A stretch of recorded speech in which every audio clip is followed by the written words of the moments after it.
الرحیم علم التجوید.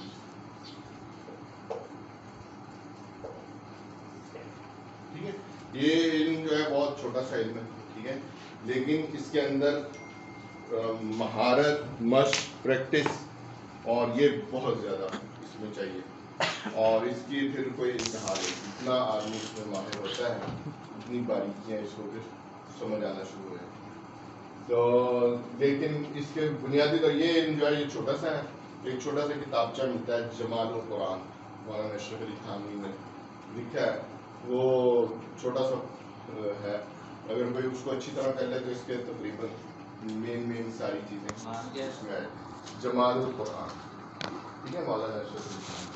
تجوید کی تعریف,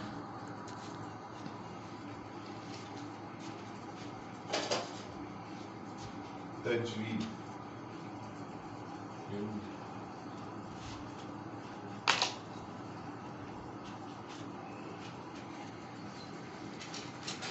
تجوید کی تعریف, ٹھیک ہے. لغت کے اندر لغتاً کہ لغت میں کیا ہے, لغتاً یہ ہے کہ اچھا کرنا, خوبصورت کرنا. لغت کا اس کے تجوید کا معنی ہے کہ اچھا کرنا, جود الشیء, کسی چیز کو اچھا کر دیا اس نے, ٹھیک ہے. تو تجوید کا لفظی معنی کیا ہے, اچھا کرنا, خوبصورت کرنا, بہترین بنانا, ٹھیک ہے. یہ تجوید لغت ہے. اور اصطلاحاً اس کی تعریف یہ ہے, اصطلاحاً کہ ہر حرف کو اپنے مخرج سے ادا کرنا, ہر حرف کو اپنے مخرج سے ادا کرنا اور اس کی صفات کے ساتھ ادا کرنا, ٹھیک ہے. یہ اصطلاح ہے. تو تجوید کی اصطلاحاً تعریف کیا ہے کہ ہر حرف کو اپنے مخرج سے ادا کرنا اور اس کی صفات کے ساتھ ادا کرنا. اب اس تعریف کو میں تھوڑا سا آپ کے سامنے ایکسپلین کر دیتا ہوں کہ ہر حرف کو اپنے مخرج سے ادا کرنے کا معنی, مخرج کہتے ہیں نکلنے کی جگہ, جہاں حرف کے نکلنے کی ایک جگہ ہے, جہاں سے وہ حرف نکلتا ہے اسے کیا کہتے ہیں, مخرج. تو ہر حرف کو اپنے مخرج سے نکالنا, جہاں اس کی اصل جگہ وہاں سے ادا کریں گے تو وہ حرف رہے گا, کسی اور جگہ سے وہ نکالیں گے تو وہ اور حرف بن جائے گا. تو ہر حرف کی جگہ ہے اور اس کو مخرج کہتے ہیں, ٹھیک ہے. اور مخرج معلوم کرنے کا طریقہ, ٹھیک ہے, مخرج معلوم کرنے کا طریقہ یہ ہے کہ جس حرف کا مخرج معلوم کرنا ہو اس حرف سے پہلے حمزہ لگا دیں اور اس حرف پر جزم دیں. مثلا با کا مخرج معلوم کرنا ہے تو یہ دیکھیں, با سے پہلے حمزہ لگایا اور با پر میں نے جزم دے دی, تو اب یہ بنے گا اب, ٹھیک ہے. تو آپ دیکھیں یہ آواز کہاں سے آ رہی ہے, ہونٹوں سے آ رہی ہے. تو ہونٹ با کا مخرج, دونوں ہونٹ ملتے ہیں تو بعد آتی ہے اب, ٹھیک ہے. تو اسی طرح ہاں جی, حمزہ لگا دیں, حمزہ جس حرف کا مخرج معلوم کرنا ہے اس پر جزم لگا دیں, ٹھیک ہے. تو اب اسی طرح آپ دیکھیں میم کا مخرج معلوم کرنا ہے, یہ حمزہ لگایا اور میم پر میں نے جزم دے دی, تو یہ کیا بنا, ام. تو آپ دیکھیں دونوں کا مخرج ہونٹ ہے لیکن بڑا واضح فرق محسوس ہوتا ہے کیونکہ دونوں حرف اردو میں سے ہی ادا کرتے ہیں. جس حرف کی ادائیگی میں آپ کو مخرج بڑا واضح ہوگا نا, اس کا مطلب وہ حرف کی ادائیگی آپ کی. تو اب آپ دیکھیں با جو ہے ہونٹ کے جو تر حصے وہ ملتے ہیں تو بعد آتا ہے اب, ٹھیک ہے. اور ہونٹ کے خشک حصے ملتے ہیں تو میم آتی ہے ام. آپ دیکھیں ادا کر کے دیکھیں اب, ہاں, اور ام, ٹھیک ہے. وہ ہونٹ کے خشک حصے کتنا بات ہے کیونکہ اردو میں ہم با اور میم صحیح ادا کرتے ہیں, اس وجہ سے اس کا احساس بھی بڑا واضح ہے, ٹھیک ہے. تو تجوید کی تعریف میں ہم نے کہا تھا کہ ہر حرف کو اپنے مخرج کے ساتھ ادا کرنا, ٹھیک ہے. پھر اسی طرح ایک تو ہو گیا اصطلاح, ایک تو ہو گیا مخارج. تجوید میں دو چیزیں, ایک ہے مخارج کہ ہر حروف کے, اور دوسری چیز ہے صفات. ہر حرف کو اپنے مخرج سے, مخرج کے بارے میں نے بتا دیا. تو اردو میں عام طور پر ہم جو 7-8 حروف میں غلطی کرتے ہیں ان کے جب ہم مخارج پڑھ لیں گے تو انشاءاللہ وہ آپ کے ٹھیک ہو جائیں گے. باقی اردو و عربی کے ایک جیسی تقریباً ملتے جلتے ہیں, حروف تہجی ہیں، تو اس وجہ سے ہم تو یہ آپ دیکھیں اصطلاحاً جو میں نے اس کی تعریف کی تھی کہ ہر حرف کو اپنے مخرج سے ادا کرنا، تو یہ پہلا حصہ سمجھ میں آ گیا. وہ تجوید کہلاتا ہے. ہاں جی، تو تجوید کیا چیز ہے؟ ہر حرف کو اپنے مخرج سے ادا کرنا اور اس کی صفات کے ساتھ ادا کرنا، اور اس کی صفات کے ساتھ ادا کرنا. صفات دو طرح، ایک ہے لازمہ اور ایک ہے محسنہ. لازمہ جو ہے جو ہر حرف میں لازم پائی جائیں گی، ٹھیک ہے. اگر وہ صفت ادا نہ ہوئی تو حرف ہو نہیں رہے گا، حرف وہ صحیح ادا نہیں ہوگا، ٹھیک ہے.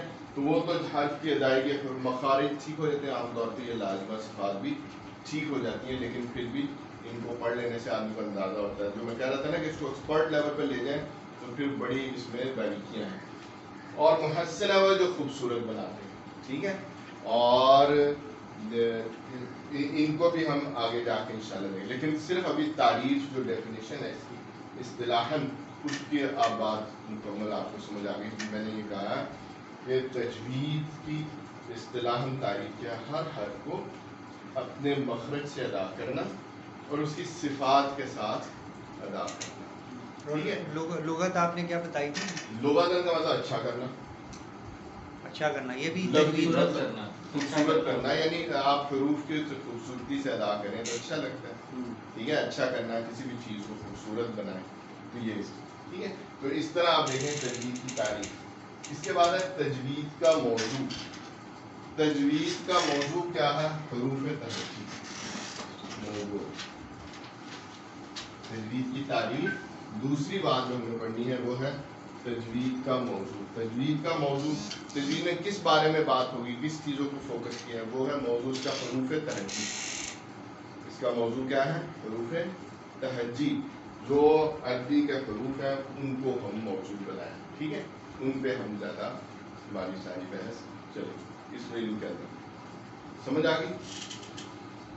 تیسری بات جو ہم نے ذہنشین کرنی ہے وہ ہے غرض و غایت.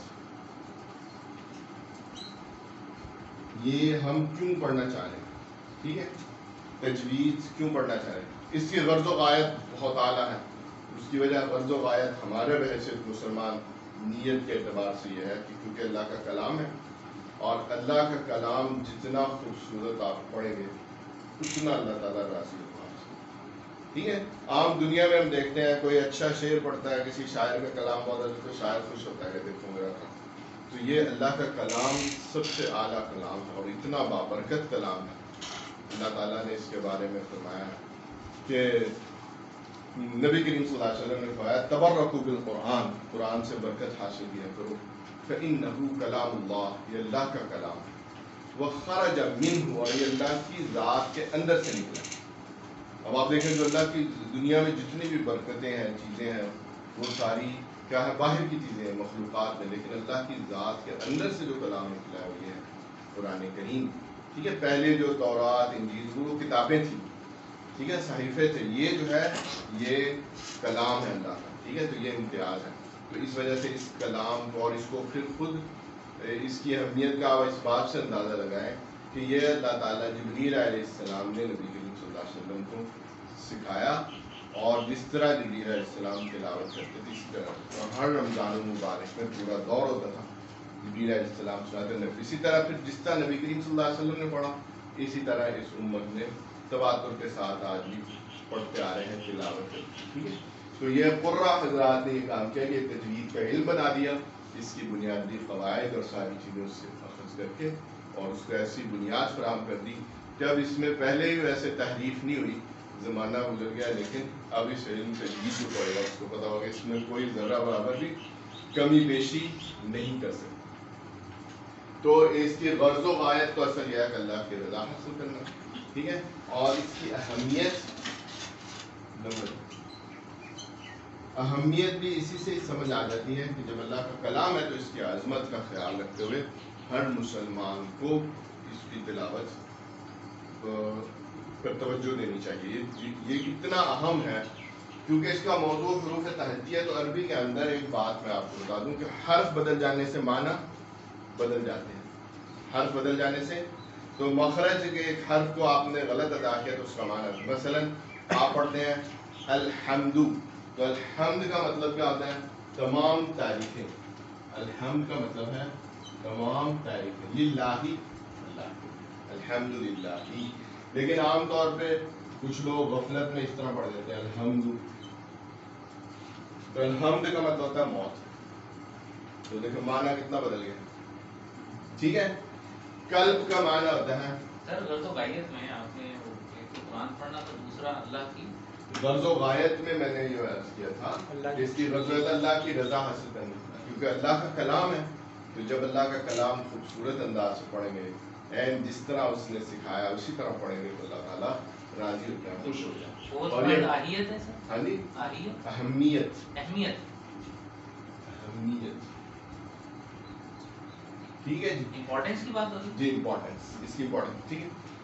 غرض و غایت میں آپ دیکھیں کہ اس کو بارے میں جو میں کہہ رہا ہوں نا کہ اللہ تعالیٰ راضی ہوتے ہیں، حقیقت یہ ہے کہ کیونکہ قرآن کریم کا یہ پہلو جو ہے کہ اللہ تعالیٰ کو راضی کرنا، اور بعض اوقات اللہ کی رضا اس طرح آتی ہے کہ یعنی قرآن کریم کی تاثیر اتنی زیادہ ہوتی ہے انسان پر جب اس کو پورے اخلاص کے ساتھ پڑھتا ہے. نبی کریم صلی اللہ علیہ وسلم کے دور میں ایک صحابی کا واقعہ تھا. انہوں نے کہتے ہیں آپ رات کو میں نے سورہ بقرہ شروع کی اور میں تلاوت، میرا بڑا ہی دل کرنے لگا کہ میں اور اچھی تلاوت، میں نے اور خوبصورت کر کے پڑھنا شروع، اور وہ اور اونچی کر کے میں خوبصورت پڑھ رہا تھا، اور میرا دل اس میں اور لگتا چلا گیا.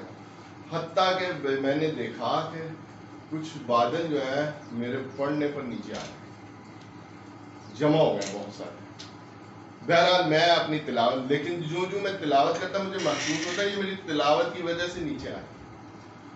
حتیٰ کہ وہ نیچے آتے آتے کافی نیچے آ گئے تو مجھے واضح احساس ہو گیا کہ یہ میری تلاوت کی وجہ سے ہو رہا ہے. تو پھر میں رک گیا، میں ڈر گیا کہ یار، تو نبی کے ساتھ لگا اگر تم جاری رہتے تو یہ فرشتے تھے تو یہ مدینہ کے گلیوں میں اٹھائے جاتے.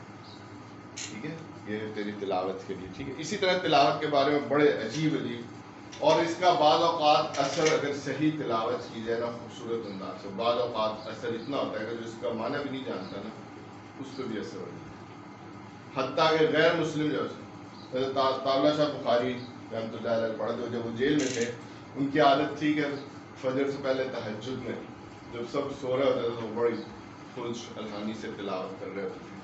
تو ایک دفعہ وہ کہہ رہے ہیں میں تلاوت کر رہا تھا تو میں نے محسوس کیا کہ کوئی رو رہا ہے، اب رونے کی آواز آئی. کہہ رہے میں اس آواز کی طرف متوجہ ہوں، میں جا کے دیکھا دروازے پہ وہ جو بیٹھا تھا نا سپاہی، تو وہ رو رہا، وہ سکھ تھا، وہ روئی جا رہا. کہہ رہا شاہ جی میں روز سنتا ہوں لیکن آج تو آپ نے حد کر دی ہے، یعنی مجھے اپنے جذبات اور پتہ نہیں کیا اثر ہو رہا ہے، مجھ پر تاری ہوئے رو رہا ہے. تو یہ بعض اوقات واقعتاً قرآن کریم کی تلاوت کا اتنا اثر ہوتا ہے، اور اسی چیز کو صحابہ کرام بھی محسوس کرتے تھے کہ جب یہ تلاوت ہوتی تھی تو ایسا لگتا تھا کہ ہمارے اوپر نازل ہو رہی کوئی چیز. ٹھیک ہے. تو اس کا اثرات اور اس کی تو یہ ہر اعتبار سے اس کا اثر، تو وہ اثر اسی صورت پہ جو ہم نے کہا ہے کہ اس کی اہمیت اس کی ہے کہ ایک تو یہ دونوں باتوں سے اہمیت بھی سامنے آ رہی ہے آپ کی، کہ میں نے دوسری بات جو اہمیت کے حوالے سے کی ہے کہ آج اگر قرآن کریم محفوظ ہے تو اسی وجہ تجوید کی وجہ سے محفوظ ہے کہ اس کے اندر قرآ حضرات نے بالکل متعین کر دیا کون سا حرف کہاں سے ادا کرنا ہے، کون سی غلطی چھوٹی ہے کون سی بڑی ہے. ٹھیک ہے. تو غلطی کو جو تجوید کے اندر ہوتی ہے دو طرح کے، ٹھیک ہے، ایک کو کہتے ہیں لحن جلی اور ایک کو کہتے ہیں لحن خفی. لحن کا مطلب ہوتا ہے کہ آپ نے لہجہ بنانا، طرز بنانا، یا اس کو بہت اپنے انداز میں پڑھنے کو کہتے ہیں. تو لحن اگر اس طرح کی جائے، اس طرح ادائیگی کو لحن کہتے ہیں، طرز کو یا ادائیگی کو. تو اگر کوئی لحن جلی غلطی اس طرح کر دے کہ جس سے بڑی غلطی ہو جائے، ٹھیک ہے، تو وہ پھر اس کو بڑی غلطی کہتے ہیں، اور اس سے بعض اوقات نماز بھی فاسد ہو جاتی ہے. ٹھیک ہے. اور ایک لحن خفی جو ہے یہ چھوٹی مثلا یہ عام طور پہ صفات. لحن جلی جو ہوتی ہے یہ آپ نے کسی حرف کو دوسرے حرف میں بدل دیا. ٹھیک ہے. جیسے میں نے کہا تھا کہ قلب کا مطلب کتا ہوتا ہے اور قلب کا مطلب دل ہوتا ہے. ٹھیک ہے. تو اب کوئی قلب کو قلب پڑھ دے یا قلب کو قلب پڑھ دے تو بڑی غلطی ہے. یہ لحن جلی ہے، اس نے معنی ہی بدل کر دی. آگے سمجھ میں. اسی طرح بعض لوگ مد کو بہت ایک حرف بڑھا دیتے ہیں, ٹھیک ہے, جس طرح الحمدو ہے, پیش ہے صرف, تو پڑھتے ہیں الحمدو, واو ملا ہے, الحمدللہ, وہ ملا, اب یہ اس نے ایک حرف بڑھا دیا جو ہے نہیں اس میں, ٹھیک ہے. تو جب حرف بڑھا دیا, اسی طرح بعض اوقات الف کو زیادہ کھینچ دیتے ہیں, ٹھیک ہے, 2 الف پڑھ دیتے, تو وہ بھی لحن جلی میں عام طور پہ آتا ہے کہ آپ نے حرف بڑھا دیا اور ہے نہیں. تو قرآن کریم اگر تحریف سے محفوظ ہے, آج کل رد و بدل نہیں ہوا, تو اس کی وجہ بنیادی کیا ہے کہ اس کی حفاظت کی ہے امت نے, اور پھر قرآن حضرات نے اس کے فوائد مرتب کر دیے. تو اس وجہ سے یہ دونوں وجہ سے لحن جلی کافی واضح طور پر قرآن کے اندر متعارف ہے. وہ فوراً بتا دیتے ہیں کہ یہ بڑی غلطیاں کر رہا ہے یا چھوٹی غلطیاں, ٹھیک ہے. چھوٹی غلطیاں ہیں کہ صفات کے اندر ہوتی ہیں, کہ مثلاً آپ نے کہیں غنہ کرنا ہے, وہ غنہ نہیں کیا, یہ خفی ہے. ہاں جی, یہ لحن خفی ہے, ٹھیک ہے. مثلاً من علق, تو عین حروف حلقیہ میں سے, حروف حلقیہ اگر نون ساکن کے بعد آئے تو پھر نون کو ظاہر کر کے پڑھتے ہیں, من علق, ٹھیک ہے. اور اگر اس کے بعد کوئی ایسا حرف آ جائے جو حروف اخفا میں سے ہے, جہاں پھر نون ساکن کو مخفی کرتے ہیں, ٹھیک ہے, جیسے من کلی, کاف جو ہے حروف اخفا. یہ آگے جا کے صفات جب ہم پڑھیں گے نا حسنا, یہ آپ نے کیا فرمایا ہے اس میں حروف مثلا من علق, نہیں ہلکی, اور دوسرا کیا بتایا آپ نے؟ حلق, حروف حلق. یہ جب ہم مخارج پڑھیں گے نا حروف کی, ٹھیک ہے, کچھ حروف آپ کے حلق میں سے ادا ہوتے ہیں, کچھ آپ کے پھر ہونٹوں سے, پھر کچھ تالو سے, پھر ہونٹوں سے, پھر زبان سے, تو ایک ترتیب سے انشاءاللہ یہ مخارج ہم دیکھ لیں گے. یہ لکھنے کی ضرورت نہیں ہے, نہیں لکھنے کی ضرورت نہیں. میں بس مثال دے رہا ہوں کہ جو لحن خفی ہوتی ہے اس میں صفات کے اندر کسی کو مثلا غنہ کرنا نہیں کیا, ظاہر کر کے پڑھنا ہے, نون کو ظاہر نہیں کیا, ٹھیک ہے. اگر کوئی اس کو ظاہر کر کے دیکھیں, من, نون کو میں ظاہر کر کے پڑھا, عین حروف حلقیہ میں سے, تو من علق, نون ظاہر کر کے پڑھا. اگر کوئی اس طرح پڑھ دے من علق, نون اسے غنہ کیا بس, ٹھیک ہے, نون کو ظاہر نہیں کیا, تو غلط پڑھ دیا, سمجھ آئی. تو وہ خوبصورتی کے خلاف ہے. تو فوراً تجوید کے اندر جو بھی چھوٹی سی بھی ایک آیت بھی پڑھتا ہے تو عام طور پہ اسی پہ پکڑا جاتا ہے کہ اس کو تجوید نہیں آتی. سمجھ آ گئی. تو وہ کہاں سے پتہ چل جاتا ہے, وہ یہی چھوٹے چھوٹے فائدے ہیں. تو یہ میں شروع میں اس لیے بتا رہا ہوں تاکہ آپ کو تھوڑا سا اندازہ ہو جائے اس علم کا, ٹھیک ہے. تو آج جو ہم نے پڑھا ہے وہ یہ ہے کہ تجوید کی تعریف لغت میں, یعنی ڈکشنری میں کیا ہے, اور اصطلاحاً جو ٹرمینالوجی ہے اس میں کیا ہے. لغت میں یہ ہے کہ اچھا کرنا, خوبصورت کرنا, اور جو اس کی اصطلاح ہے, اصطلاحاً یہ ہے کہ ہر حرف کو اپنے مخرج کے ساتھ ادا کرنا اور اس کی صفات کے ساتھ ادا کرنا. دوسری بات میں نے کہا تجوید کا موضوع کیا ہے, حروف تہجی, ٹھیک ہے. حروف تہجی کتنے ہیں, 29. آگے سمجھ لیں, حروف تہجی 29. اور غرض و غایت, غرض و غایت میں نے کہا اللہ کی رضا, ٹھیک ہے. اور پھر اس کی کیونکہ انسان جب اللہ کی رضا حاصل کرنے کے لیے دل لگا کے پڑھتا ہے تو اس کی شخصیت پر بھی اثرات ہیں. تو اس کی سوچ اور فکر میں تو ہے اسی لیے, لیکن اس کی شخصیت پر بھی اس کے اثرات مترتب ہوتے ہیں. اور یہ اتنا اہمیت اس کی اتنی زیادہ ہے کہ اس دنیا میں اگر انسان میں واقعتاً اپنی تربیت اس طرح کرنی ہے کہ جس طرح اللہ تعالیٰ چاہتا ہے, تو وہ سب سے بہترین ذریعہ اس کا قرآن ہے, ٹھیک ہے. پھر میں نے کہا کہ اس کی اہمیت میں نے کہا کہ یہ محفوظ قرآن کریم تجوید کی وجہ سے ہے. اس کی اہمیت ہے کہ حرف بدل جانے سے معنی بدل جاتے ہیں, تو اس وجہ سے اس کی اہمیت بہت زیادہ ہے کہ یہ اس پہ توجہ دینی چاہیے. اور جو لوگ اس کو علم حاصل کرتے ہیں وہ در حقیقت قرآن کریم کی حفاظت کا کام کرتے ہیں. یعنی اگر نبی کریم صلی اللہ علیہ وسلم سے ابھی تک قرآن کریم محفوظ ہے اس کے اندر, تو وہ در حقیقت قراء حضرات نے یہ کام کیا ہے اور اس کو